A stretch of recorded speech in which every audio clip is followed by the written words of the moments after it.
So as we get set for grand finals here, I'm being joined at this time by Chia. How are you? Hi, how's it going? Oh, I am excited for this grand finals. I really am.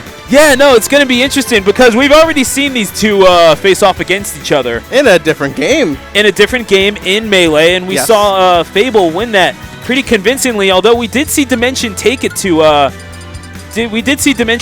Fable on a few occasions. Yes, and I think this matchup here, not only the players is that cool, but I think the character matchup too is also really fun to watch.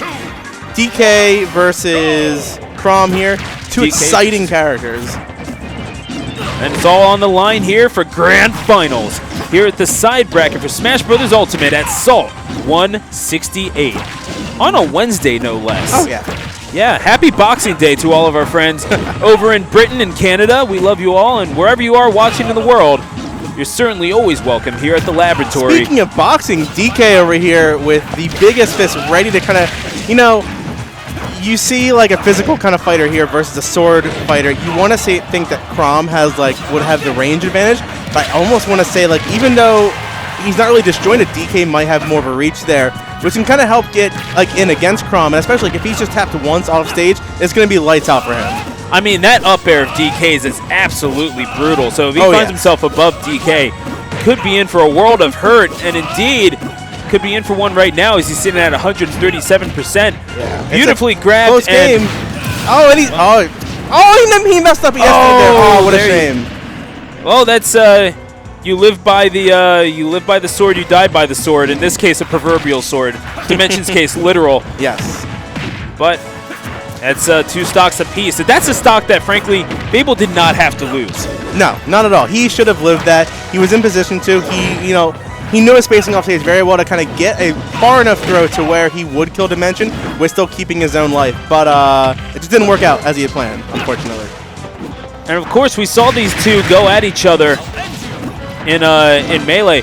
What things have you noticed? And we're only 3 weeks into Smash Bros. Ultimate. Mm-hmm. What things have you noticed that carry over from Melee to Ultimate the most? Because people have drawn these comparisons. Oh, totally, yes. I think there's a lot of comparisons to draw both between Melee and Project M into this game.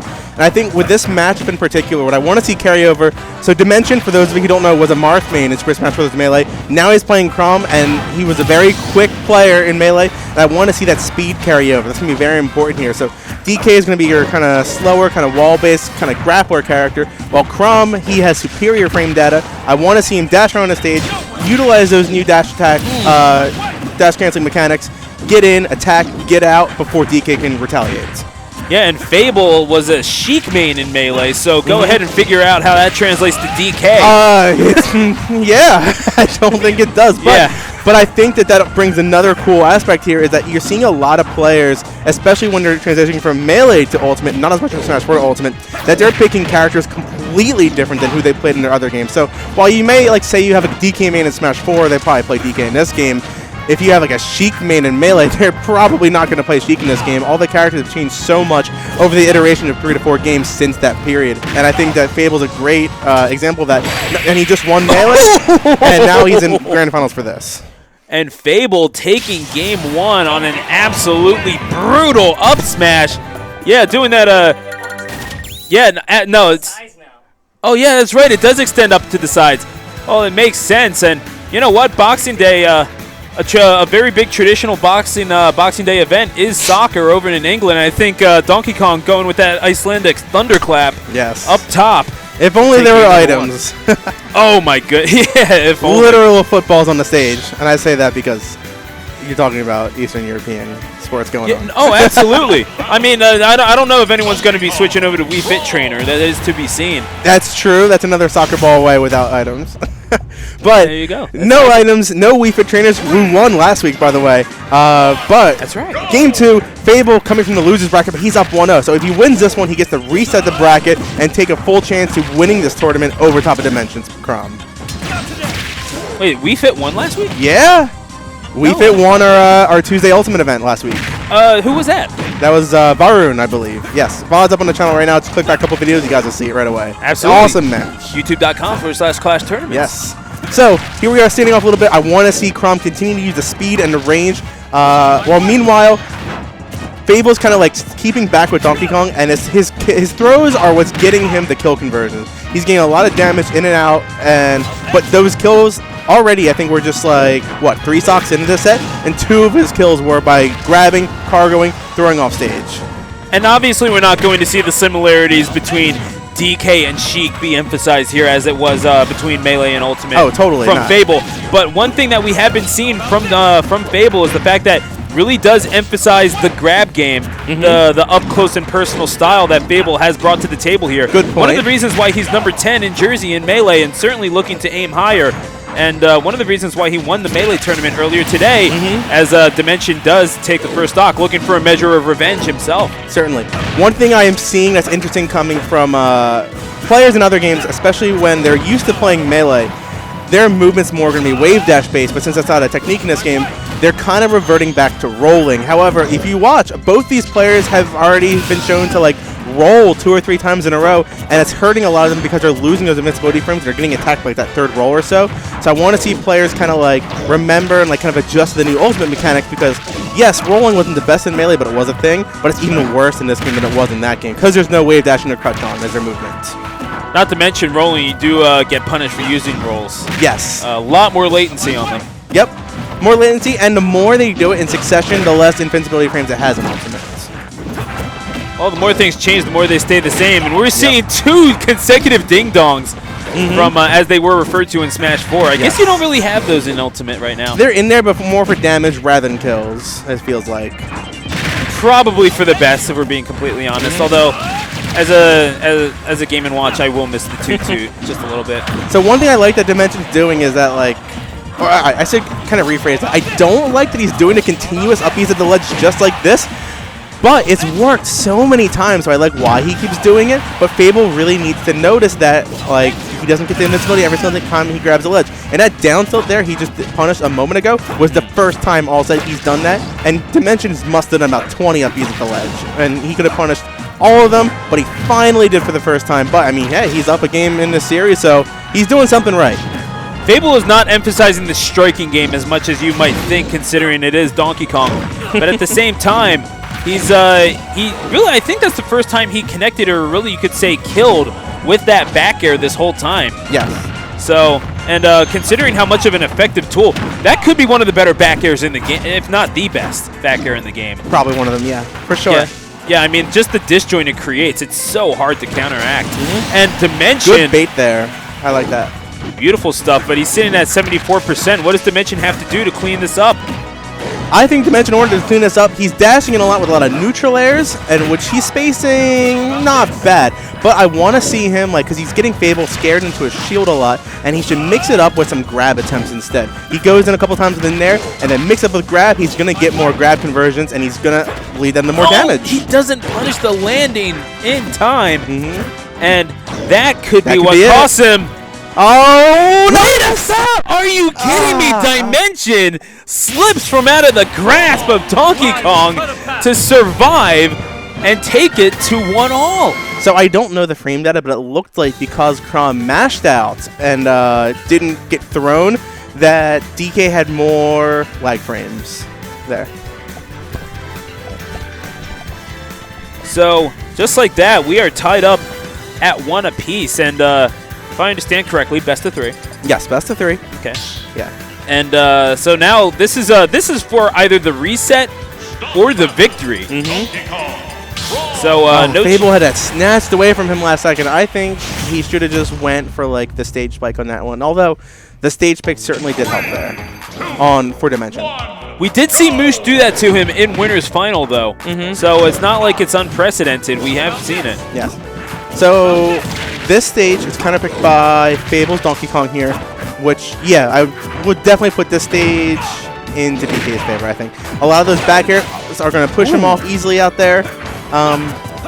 But I got to say, similar to how the ending of that last exchange went, I want to see stages without the walls, because then Fable can just kind of pick him up, cargo throw him underneath the stage, and it's going to really hurt Chrom, where, like, yes, this stage is good for DK, but it's also really good for Chrom.